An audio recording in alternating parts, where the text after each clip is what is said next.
মাথায় কি চলতেছে আসলে এই জায়গাটা কেউ ভাই সুইট একটা হেডশট ছিল, এটাকে আমি মাপা হেডশট বলতে পারবো না, বাট মোবাইল প্লেয়ারদের একটা মজার বিষয় হচ্ছে না, ওদের হাতটা এত সুন্দরভাবে সেট হয়ে যায়। ইটস লাইক ওয়াও ভাই, ও মোবাইল ভাই, ও মোবাইল প্লেয়ার, ওকে আসলে মোবাইল প্লেয়ার, মোবাইল প্লেয়ার ভাই। বাংলাদেশে এরকম মোবাইল প্লেয়ার কে কে আছো? সামনে আইসো ভাই, সামনে আইসো ভাই, সামনে আইসো ভাই। তোমরা আল্লাহ আগুন ধরে আগুন ধরে দিতেছে আসলে মোবাইল প্লেয়ার।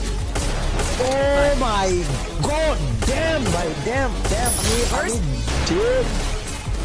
ভাই ওয়াও, ওই মারার একটা রিদম আছে ভাই, ওয়াল মারতেছে, ঘুরতেছে, আবার হেডশট মারা ট্রাই করতেছে, আবার ওয়াল, আবার ঘুরতেছে, আবার হেডশট ভাই। রিদম ওয়াইজ আমি একটা খেলা দিই, ওয়াও ওয়াও ওয়াও ওয়াও, তাওহিদ মা বয় উইথ দ্যাট হেড। বাট ভাই এটা কি মুভমেন্ট দেখাইলো, ভিডিও তো 3-4 সেকেন্ডের যেটা, হোয়াট, একটা হেডশট মারছে, এটাও কি হেডশট হবে? 3 নাম্বারটা কি